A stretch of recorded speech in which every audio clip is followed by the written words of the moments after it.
kohët e fundit janë rritur rastet me HIV në Elbasan, ku ka 12 raste të reja në 2025 dhe tani në total janë bërë 136 raste plus rastet e fundit që po aludohet për Bashkinë Gjirokastër që janë shtuar rastet me HIV dhe me AIDS. A kemi një përhapje masive të virusit? Për sa i përket një infeksioni, përveç personit infektuar, familjes dhe profesionistit, mjeku që merret është e patolerueshme dhe jo e lejuar që të përmenden emra.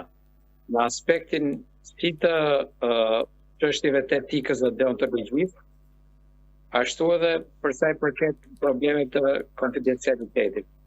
Nga ana tjetër bëhet fjalë për histori mediash sociale që s'kan asnjë të dhënë zyrtare. Sa i përket numrit të rasteve të raportuara, ky është një raport që është bërë publik që në dhjetor të 2025-s, nuk është diçka e re, por padyshim që ka një tendencë në rritje nga viti në vit të numrit të rasteve të reja të raportuara,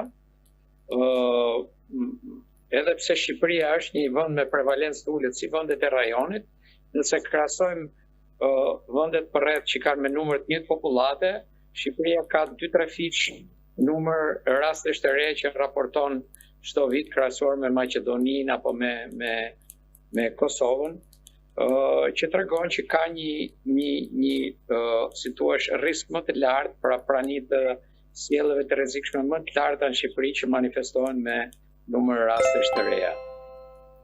Po kush janë më të rrezikuar nga ky virus? Infeksioni HIV në Shqipëri është një infeksion seksualisht i transmetueshëm dhe që pra në mbi 95% të rasteve janë seksualisht transmetueshme, si marrëdhëniet pra përmes kontakteve heteroseksuale dhe atyre homoseksuale. 3-4 të rasteve janë meshkuj, kështu që ne mendojmë që besoj numri i rasteve të transmetimit të homoseksuale është më i lartë, po për shkak të stigmës dhe diskriminimit, këto raste janë të nën raportuara, por shumica pra e tyre janë meshkuj të moshës seksualisht aktive nga 20-40 vjeç. Cila formë marrëdhënieve është më rrezikshme për të përhapur këtë virus? Ju e thatë pak për marrëdhëniet homoseksuale, por pra HIV transmetohet nga seksi i pasigurt. Nëse sjelljet rrezikshme quhen marrëdhënie të pambrojtura me një person kazual, me persona të shumëfisht, pra me multipartner, si nga të tre rrugët e kontaktit, si marrëdhënie anale, vaginale dhe orale, por marrëdhënia anale është më rrezikshme për shkak të rrezikut më të lartë. Gjithashtu, për shkak të modeleve të networkeve seksuale dhe kontakteve të ndryshme, pra të multipartneritetit, për shembull, mendojmë që tek grupet caktore që janë më së mët, risku është më i lartë i transmetimit të HIV-it. Po prezervativi ndikon në parandalimin 100% të këtij virusi, pra nëse një person i prekur ka kontakt me një person jo të prekur, por në kushtet e mbrojtjes? 100% mbron vetëm abstinenca, asnjë ndërhyrje tjetër. Pra kur nuk bën seks, je 100% i mbrojtur. A duhen bërë testime të shpeshta të këtij virusi dhe sa shpesh?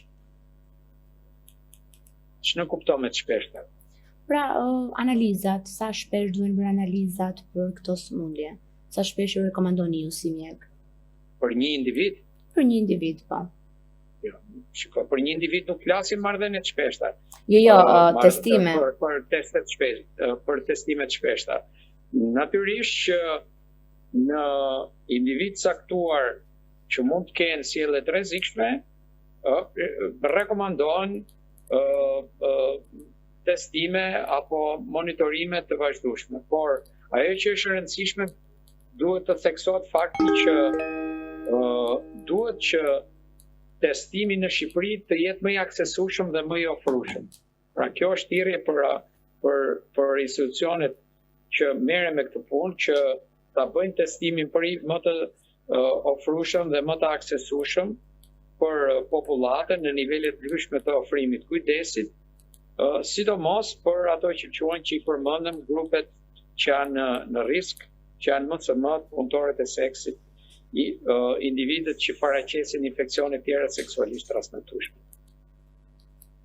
Si mjek i specializuar që jeni për këtë virus, me çfarë duhet kemi parasysh kur shfaqen simptomat e para pas prekjes? Pra ka një periudhë kohe që shfaqet ky virus?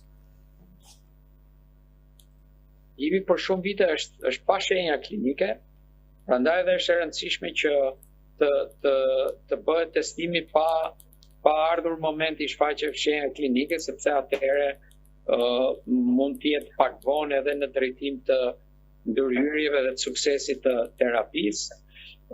Theksoj edhe një herë që testimet janë të rëndësishme sepse identifikojnë personat që janë pa shenja klinike dhe nëse një individ që diagnostikohet me infeksion HIV dhe fillon terapinë me antiretroviral, ky person bëhet jo infeksues për të tjerët, por ndërkohë ka një impakt edhe në smundshmërinë dhe prognozën, pra ecurinë klinike të këtij individi. Pra, përfitimi është si për shoqërinë, për shëndetin publik, ashtu edhe për individin që personat të diagnostikohen në kohë dhe të mjekohen. Po në Shqipëri, ju e tha që duhen futur fushatat apo të ndihmohen për këto testime, po a ka ndonjë fushat apo program testimi falas për momentin? Apo një ndërgjegjësim për këto raste? Testimet falas janë, sepse çdo shërbim publik është falas. A ka rrugë të... Për sa i përket fushatave, pastaj ato nuk janë çështje që më përkasin mua. Këto gjëra nuk bëhen me fushata, padyshim që duhet të ketë strategji, ndërhyrje, duhet të ketë, si thua, kur flas për strategji dhe për ndërhyrje, flas për në nivele të ndryshme dhe të institucione ndryshme të shëndetit publik që merren me këtë punë, duke nisur që nga edukata seksuale në shkolla, kurrikulat që duhen ripar, puna që duhet bëhet në rrjete në media sociale dhe ndërhyrjet e tjera që i përkasin parandalimit dhe kujdesit për këtë lloj infeksioni. Jo përmendet që është një virus seksualisht i transmetueshëm, por ama ka rrugë të tjera në cilat mund të merret ky virus? HIV transmetohet me rrugë seksuale, me transmetim përmes gjakut dhe në produkteve dhe përmes përdorimit pra shkëmbimit qiringva dhe përdorusit drogave intravenoze dhe transmetohet dhe nga nënat e fëmijë në rrugë vertikale. A ka raste që një prind i prekur me HIV të mund të bëjë fëmijë, rasti babait, për shembull, pa u transmetuar virusin? Nga nëna tek fëmia, jo nga babai. Duhet të jetë nëna infektuar që të transmetohet tek fëmia. A duhet kenë dentistët apo shërbimet e tjera një listë të profilizuar me personat e prekur? Jo, në asnjë mënyrë jo. Kjo gjë nuk është aplikuar asnjëherë. Dentistët dhe çdo punonjës tjetër i kujdesit shëndetësor duhet të respektojë dhe të zbatojë ato që quhen masat e parandalimit universal. Sepse ajo që thatë ju është një shkelje e rëndë, sepse nuk mund të kesh një listë me 1.000 personat që janë diagnostikuar, po ka 5.000 të tjerë që ndërkohë nuk janë të diagnostikuar.